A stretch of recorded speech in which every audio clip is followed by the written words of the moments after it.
काळी पडलेली oxidised jewellery फेकून देण्यापेक्षा त्याला नवीन कसं बनवायचं आणि त्याची शाईन कशी परत आणायची हे आजच्या व्हिडिओमध्ये आपण बघणार आहोत। त्यासाठी एका पसरट वाटीमध्ये मी 2 चमचे कोलगेट पावडर घेतली आहे। या पावडरमध्ये आपण 2 चमचे भरून पाणी टाकणार आहोत। पाणी टाकल्यानंतर ह्याला छानपैकी मिक्स करून घ्यायचं आहे।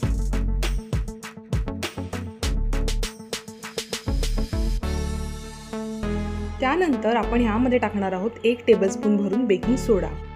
इथे मी वेकफील्ड ब्रँडचा 1 टेबलस्पून सोडा घेतला आहे, पण तुमच्या घरी जोही सोडा अवेलेबल असेल तो तुम्ही यात वापरू शकता। ह्या मिश्रणाला देखील छानपैकी मिक्स करायचं आहे आणि तुम्ही बघू शकता की कसं हे मिक्सचर अगदी दाट घट्ट होत आहे। बेकिंग सोडा फुलतो आणि त्यामुळे ते घट्ट होतं। ज्वेलरी घासण्यासाठी इथे मी एक टूथब्रशचा वापर करणार आहे। हे बघा, माझ्याकडे असलेले एक ऑक्सिडाइज्ड इयरिंग्सचा सेट आहे। व्हिडिओमध्ये लाइटिंगच्या ब्राइटनेसमुळे मला माहित नाही कितपत काळं हे दिसत आहे, पण हे भरपूर काळे झालेले इयरिंग्स आहेत। ऑक्सिडायझेशन म्हणजे हवेमधील ऑक्सिजनच्या संपर्कात आल्यानंतर मेटल्स जेव्हा एक काळा लेयर फॉर्म करतात त्याला आपण ऑक्सिडायझेशन असे म्हणतो। पण ह्याच काळ्या थरामुळे आपली ऑक्सिडाइज्ड ज्वेलरी ही चमकण्याच्या ऐवजी काळी दिसू लागते आणि जुनी देखील दिसू लागते। तुम्ही बघू शकता त्या पेस्टचा सफेद रंग आणि इथे ऑक्सिडायझेशनमुळे हे जे फेस तयार होतोय त्याचा असा ग्रेइश रंग तुम्हाला दिसून येईल, म्हणजेच तो लेयर एकदम सक्सेसफुली निघत आहे। ब्रशच्या सहाय्याने सगळीकडून घासून घेतल्यानंतर ह्याला स्वच्छ पाण्यामध्ये धुवून घ्यायचं आहे। रिप्रेझेंटेशन पर्पजसाठी मी एका वाडग्यामध्येच पाणी घेऊन तुम्हाला दाखवत आहे की कशी याची चमक परत आली आहे। अगदी नव्यासारखे हे कानातले होतात आणि परत ह्यांची शाईन संपूर्णपणे परत येते। इथे मी एक एक करून सगळे कानातले तुम्हाला अशा प्रकारे साफ करून दाखवणार आहे। ही सगळी ऑक्सिडाइज्ड ज्वेलरी काळी पडल्यामुळे खरं तर फेकणं हाच एक ऑप्शन उरतो, पण अशा रीतीने घासून जर का तिची शाईन आपण परत आणू शकतो तर का तिला फेकायची। माझ्या या काळ्या झालेल्या ऑक्सिडाइज्ड कलेक्शनमध्ये खूप असे माझे फेवरेट कानातले होते जे असेच पडून होते आणि ते काळे पडल्यामुळे मी घालू शकत नव्हती।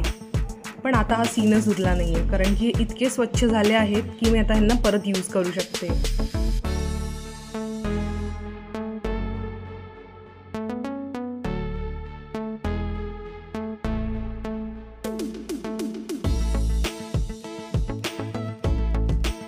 अशाच पद्धतीने आपण झुमके देखील साफ करू शकतो। झुमक्यांची आतली बाजू त्याचबरोबर बाहेरची बाजू या सेम पेस्टने आपण साफ करायची आहे।